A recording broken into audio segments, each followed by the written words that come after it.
आज हमारी हिंदी व्याकरण की जो क्लास है, आज हम अलंकार पढ़ने वाले हैं। आज हम अलंकार को देखेंगे। सबसे पहले हम देखते हैं अलंकार का अर्थ क्या होता है, मतलब क्या होता है। तो अलंकार है जो वो दो शब्दों से मिलकर बना है। किस किस से?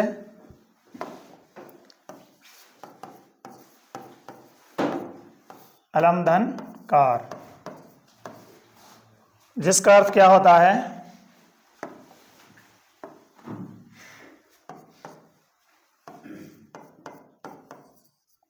शोभा बढ़ाना।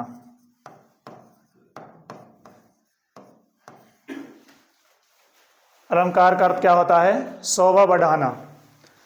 और इसका शाब्दिक अर्थ क्या होता है? इसका शाब्दिक अर्थ होता है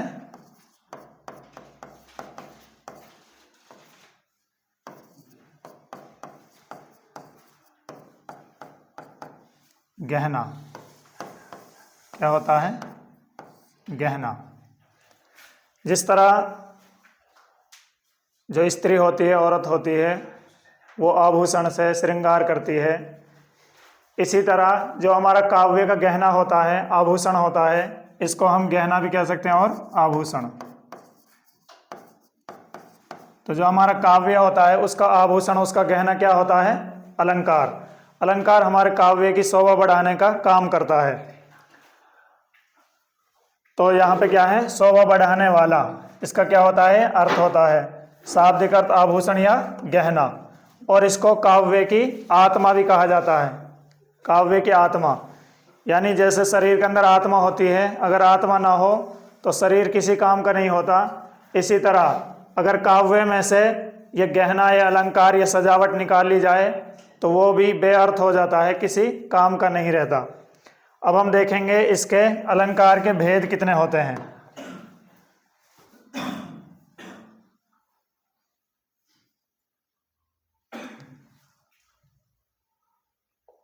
अलंकार के भेद देखते हैं हम। अलंकार के वैसे मुख्य रूप से दो भेद होते हैं। कितने भेद होते हैं? दो।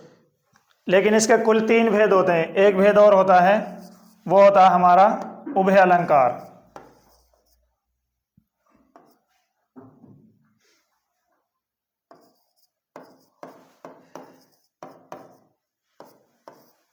उभय अलंकार। लेकिन मुख्य रूप से पूछें तो दो होते हैं, एक शब्द अलंकार और एक अर्थ अलंकार। शब्द अलंकार कौन सा होता है? जहां काव्य की शोभा हमारे शब्द बढ़ाते हैं। काव्य की शोभा कौन बढ़ाते हैं? शब्द। यानी जहां काव्य की शोभा बढ़ाने का काम शब्द करते हैं, वहां पे क्या होता है? शब्द अलंकार होता है।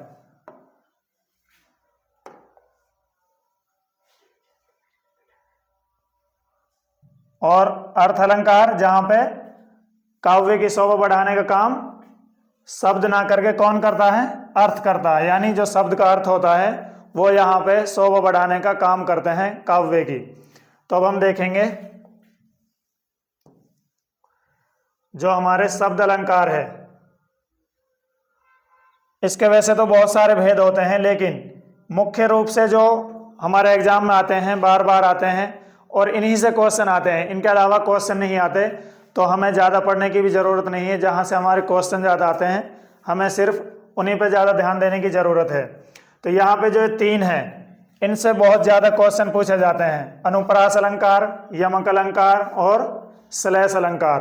तो हमें इन तीन को ही पढ़ना है। सबसे पहले हम देखते हैं अनुप्रास अलंकार। सबसे पहले हम देखते हैं कि अनुप्रास का अर्थ क्या होता है। अनुप्रास, इसका शाब्दिक अर्थ देखते हैं। जो हमारा अनु होता है, अनु का अर्थ होता है आवृत्ति या बार बार आना। आवृत्ति या बार बार आना। और प्रास किसे कहते हैं? वर्ण को। किसको कहते हैं? वर्ण। जो हमारे वर्ण होते हैं उनकी इसमें आवृत्ति होगी, वो बार बार आएंगे। वर्णों की आवृत्ति होती है इसमें। तो हम इसके कुछ उदाहरण देखते हैं। जैसे मुदीपत मही मुदित महीपति मंदिर आए, सेवक सचिव सुमंत बुलाए। यहाँ पे मुदित यानी खुशी होकर, जो अंदर की खुशी होती है, खुश होकर महीपत, जो मही कहते हैं धरती को, धरती के पति, धरती के राजा, मंदिर आए यानी अपना जो उसका दरबार था वहां पे आए। और फिर उसने क्या बुलाया, सेवक सचिव और सुमंत बुलाए। यहाँ पर हम पहले इस लाइन में देखते हैं, यहाँ पर जो हमारा मैं वर्ण है, क्या है, मैं वर्ण, मैं वर्ण की आवृत्ति है, मैं वर्ण की आवृत्ति है। और यहाँ पे हमारी जो दूसरी लाइन है, यहाँ पे देखो, यहाँ पे स वर्ण की आवृत्ति है। यहाँ पर स कई बार आया है, तो यहाँ पे किसकी है, स वर्ण की आवृत्ति।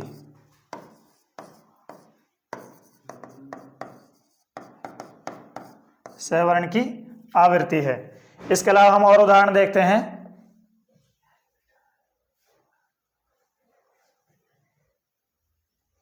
यहां पे हम देखते हैं, तरणी तनुजा तट तमाल तरुवर बहु छाए।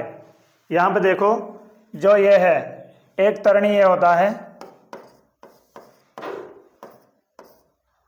और एक ये होता है, इसका अर्थ होता है रवि, रवि सूरज, और इसका अर्थ होता है नाव। तो यहाँ पे जो ये तरणी है, ये किसके लिए है, सूरज के लिए। तरणी तनुजा, तनुजा कहते हैं बेटी को, तनुजा किसको कहते हैं, बेटी को। तट कहते हैं किनारे को। अच्छा, तरणी तनुजा यानी सूर्य की बेटी किसको कहते हैं, यमुना नदी को। किसको, यमुना नदी को। तरणी तनुजा तट तमाल, जो तमाल के वृक्ष हैं वो इसके तट पे, यानी इसके जो इसके तट पे बहुत सारे हैं। तरुवर कहते हैं पेड़ को, बहु छाए यानी बहुत सारे तमाल के जो वृक्ष हैं वो छाए हुए हैं। तो हमें यहाँ देखना है, जो हमारा तय वर्ण है, इसकी आवृत्ति हुई है, किसकी, तय वर्ण की।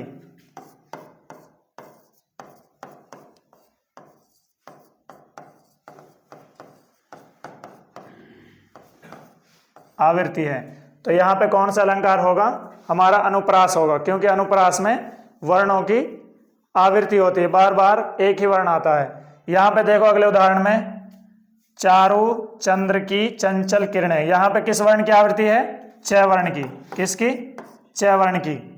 चारु किसे कहते हैं, जो सुंदर होता है, आकर्षक होता है। चंद्र की चंचल किरणें यानी जो सुंदर चंचल, इसकी चांद की चंचल किरणें हैं वो चारों तरफ फैली हुई हैं। यहाँ पे देखते हैं अगले उदाहरण में हम,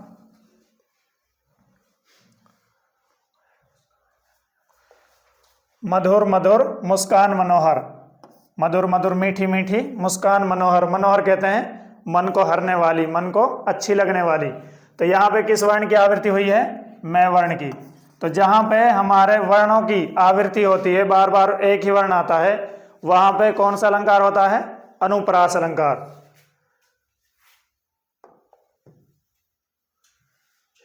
ऐसे इसमें है, चंदू के चाचा ने चंदू की चाची को चांद की चमची से चटनी चटाई। यहां पे किस वर्ण की आवृत्ति है, च वर्ण की। तो हमें यह ध्यान रखना है, जहां भी बार बार एक ही वर्ण आए, एक ही वर्ण की आवृत्ति हो, वहां पे हमारा अनुप्रास अलंकार होगा। इसके अलावा अब हम देखते हैं, अनुप्रास अलंकार के कुछ भेद होते हैं। इसके 5 भेद होते हैं। कितने भेद होते हैं, 5। हमें याद रखना है कि कई बार ऐसे पूछ लिया जाता है, अनुप्रास अलंकार के कितने भेद होते हैं। इनको बस हमें याद रखना है कि 5 होते हैं। कितने होते हैं, 5 होते हैं।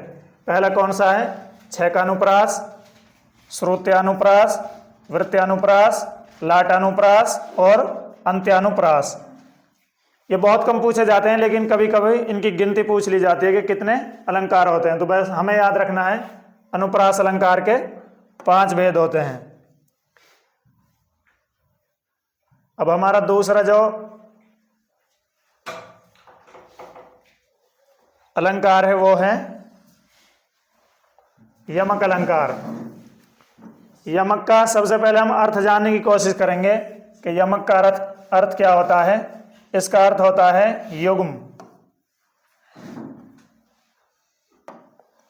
युग्म या जोड़ा, युग्म या जोड़ा।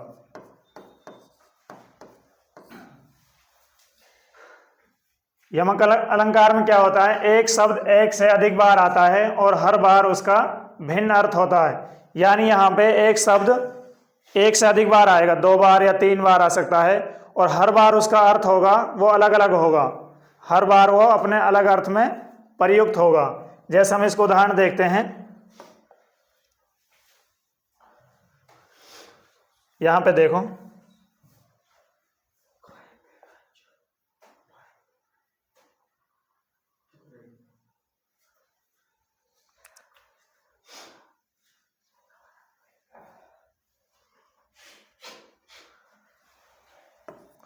यहाँ पे हम देखते हैं, कनक कनकते 100 गुणी, मादकता अधिक आए, वह खाए बोराए जग, वह खाए बोराए। यहाँ पे क्या है, जो हमारा ये है कनक कनक, ये 2 बार आया, ये शब्द ये 2 बार आया, लेकिन हर उसमें अलग अर्थ देता है, यहाँ पे और यहाँ पे इसके अर्थ दोनों जगह अलग अलग हैं। इसका अर्थ है सोना और इसका अर्थ है धतूरा।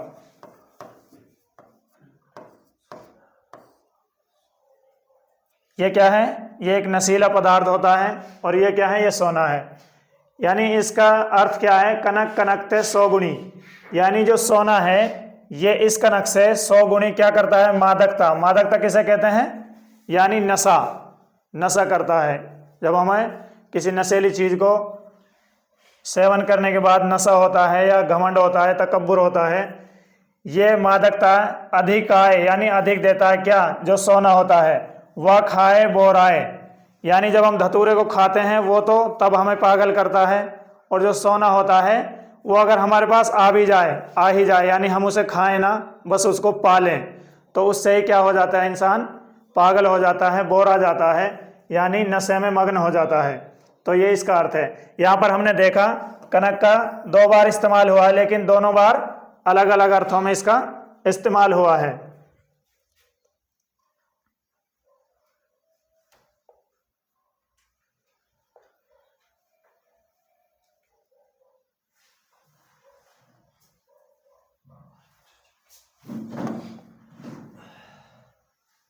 अगला उदाहरण देखते हैं हम,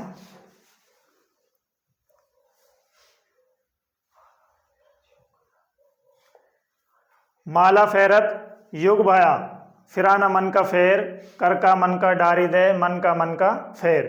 यहाँ पे देखो, जो हमारा ये है मन का, इसमें क्या है, ये मन का है और ये मन का है, यहाँ पे मन का है और यहाँ पे मन का है। यह मन का कई बार आया है, लेकिन इसका हर जगह अलग अलग बार अलग अलग अर्थों में इस्तेमाल हुआ है। जैसे मालत फेरा युग बया, फिराना मन का फेर, यानी माला किसे कहते हैं, माला कहते हैं जिसे तस्बीह होती है माला, या जो हमारे हाथों में फेरते हैं, साधु संतों के हाथों में होती है वो माला।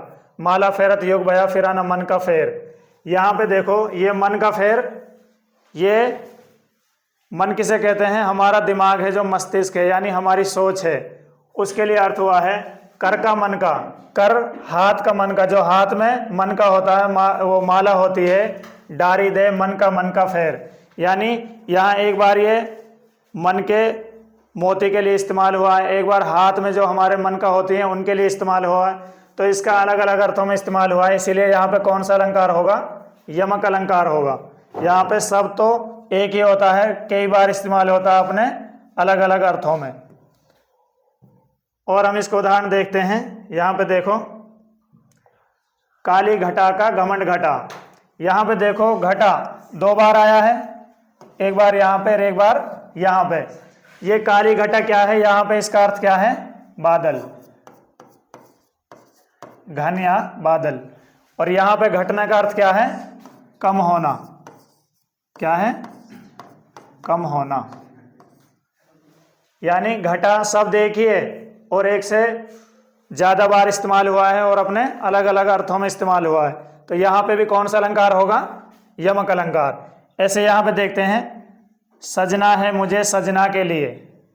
यहाँ पे सजना 2 बार इस्तेमाल हुआ है, एक बार सजना है, श्रृंगार करना है। पहले सजने का अर्थ है श्रृंगार करना,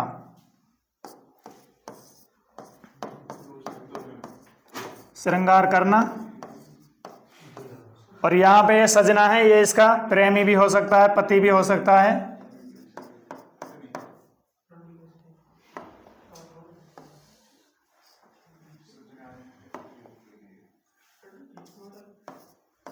पति या प्रेमी। तो यहाँ पे जो सजना है इसका दो बार इस्तेमाल हुआ और दोनों बार अपने अलग अलग अर्थों में हुआ है, इसलिए यहाँ पे कौन सा अलंकार होगा? यमक अलंकार होगा। तीसरा हमारा है श्लेष अलंकार। यहाँ पे हम देखते हैं श्लेष अलंकार, यानी जो श्लेष का शाब्दिक अर्थ होता है वो होता है चिपका हुआ। क्या होता है? चिपका हुआ।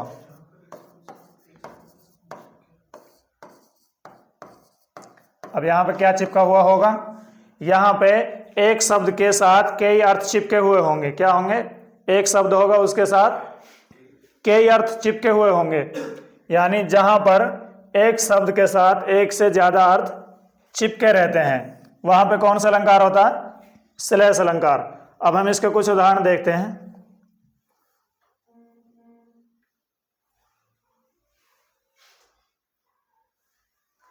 यहां पे देखो,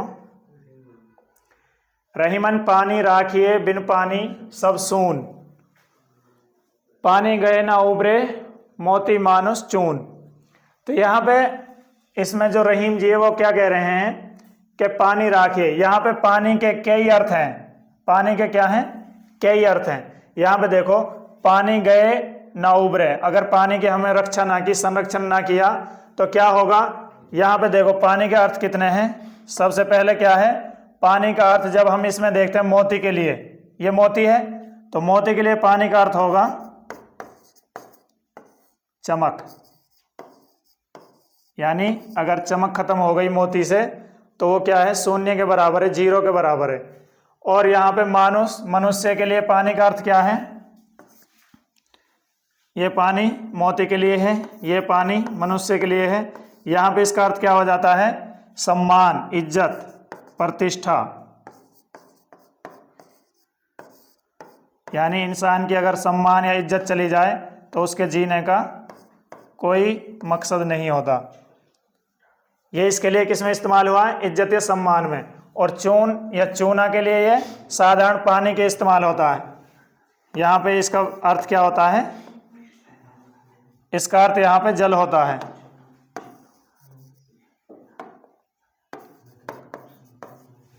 यहाँ पे क्या होता है? जल। तो हमने देखा कि पानी के कितने अर्थ हो गए? बहुत सारे अर्थ हो गए। कहीं ये चमक के लिए इस्तेमाल हुआ है, कहीं ये सम्मान और इज्जत प्रतिष्ठा के लिए इस्तेमाल हुआ है, कहीं पे ये जल के लिए इस्तेमाल हुआ है।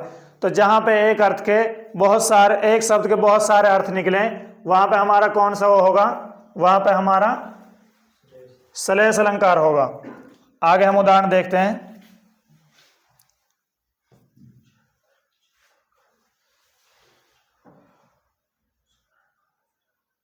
यहाँ पे देखो, चरण धरत चिंता करत चितवत चाहू और सुब्रन को ढूंढत फिरत कवि व्यभिचारी चोर। यहाँ पे देखो,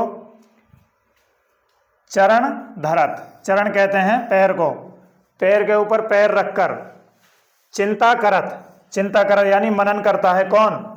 चितवत यानी चिंता करने वाला। चारहू और, चारों ओर वो अपने मन को दौड़ाता है, चिंता करता है पैर पे पैर रखकर। और क्या होता है? सुब्रन, यहाँ पे सुब्रन है, ये कई अर्थों में इस्तेमाल हुआ है सुब्रन। यहाँ पे जो सुब्रन को ढूंढत फिरत कवि, व्यभिचारी और चोर, तीनों के लिए इसका अर्थ अलग अलग है। जैसे हमने देखेंगे यहाँ पे, कवि के लिए इसका क्या अर्थ है? सुब्रन का अर्थ है अच्छे शब्द। कवि अच्छे शब्द खोजता है, चिंता करता है, सोचता है। और दूसरा हमारा क्या है? व्यभिचारी।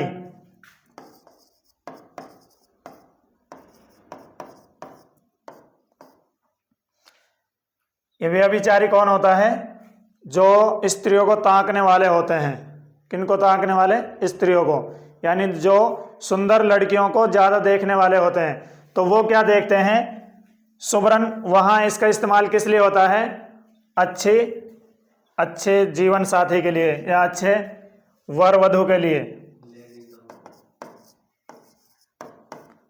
अच्छे वर या वधु। यानी बहुत सारे ऐसे होते हैं कि वो लड़की होती है अच्छा वर, यानी चिंता करती है अच्छा लड़का खोजने की, और लड़का होता है वो अच्छी लड़की खोजने की, उनको व्यभिचारी कहते हैं। अच्छा, चोर के लिए इसका इस्तेमाल हुआ है सोना या धन के लिए, धन या सोना, यानी वो क्या तलाश करने की कोशिश करता है, धन मिल जाए या सोना मिल जाए। तो यहाँ पे हमने देखा कि जो सुबरन है ये एक शब्द है और इसका अलग अलग अर्थों में इस्तेमाल हुआ है। तो जहाँ इसके साथ कई अर्थ छिपके हुए होते हैं वहाँ हमारा श्लेष अलंकार होता है। और हम उदाहरण देखते हैं।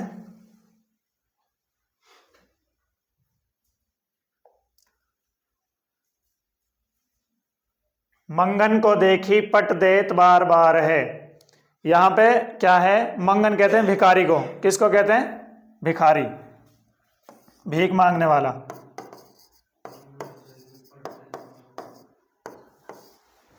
भिखारी को देखी पट किसको कहते हैं, किवाड़, पट कहते हैं किवाड़ को। अच्छा, यहाँ पे हम जहाँ इस्तेमाल हुआ वहाँ ऐसा हुआ है कि वहाँ दो औरतें होती हैं, एक तो अच्छी होती है जो दान पुण्य करने वाली होती है, और एक जो हमारी कंजूस टाइप की होती हैं, इस तरह की होती है। तो यहाँ पे जो ये है, ये पट है, जो पट का अर्थ कपड़ा भी होता है। क्या होता है, कपड़ा। तो जो अच्छी औरत है, भली औरत है, वो क्या, जो इसको देखकर, किसको, भिखारी को देखकर बार बार कपड़े देती है। क्या देती है, कपड़े देती है उसको। और जो कंजूस औरत है वो क्या करती है, भिखारी को देखकर जो दरवाजा है वो बार बार बंद कर देती है।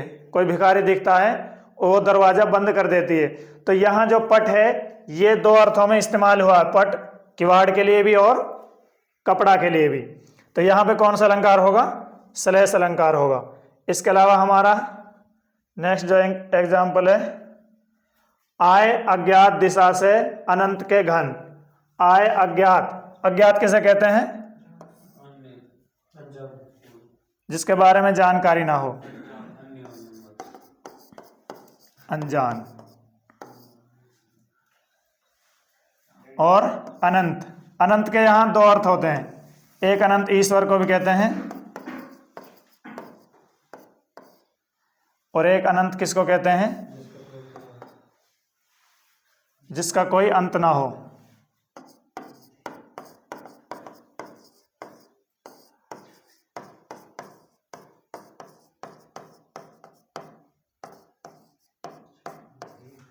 सीमा ना हो या फिर अंत ना हो।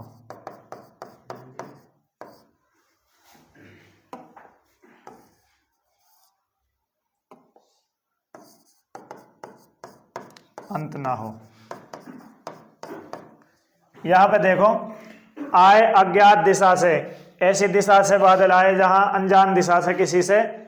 अनंत के घन, अनंत के घन यानी एक तो ईश्वर के घन, ईश्वर के बादल आए किसी दिशा से, और एक अनंत के घन यानी ऐसी सीमा के या ऐसी जगह के घन जहां की कोई हमें जानकारी नहीं है।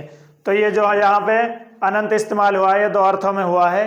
तो जहाँ पे एक शब्द के एक से अधिक अर्थ निकले यानी उसके साथ कई अर्थ चिपके हुए हों, वहाँ पे हमारा श्लेष अलंकार होता है। और जहाँ पे हमारे वर्णों की आवृत्ति होती है वहाँ पे कौन सा अलंकार होता है, वहाँ पे हमारा अनुप्रास अलंकार होता है, जहाँ पे वर्णों की आवृत्ति होती है। और जहाँ पर एक शब्द एक से अधिक बार आता है और हर बार अलग अलग शब्दों के लिए इस्तेमाल होता है, वहाँ पे हमारा यमक अलंकार होता है। यमक का अर्थ होता है जोड़ा। तो वहाँ पे एक शब्द आता है लेकिन दो बार आता है, लेकिन जितनी भी बार आएगा, दो बार या तीन बार, वो हर बार अपना अलग अर्थ निकालेगा। तो ये हमारे आज जो शब्द अलंकार होता है उसके हमने तीन भागों को पढ़ा है। सबसे पहले अनुप्रास, यमक और श्लेष अलंकार। अब नेक्स्ट क्लास में हम जो हमारे अर्थ अलंकार होते हैं उनके बारे में पढ़ेंगे। तो आज के लिए इतना काफ़ी। Thank you.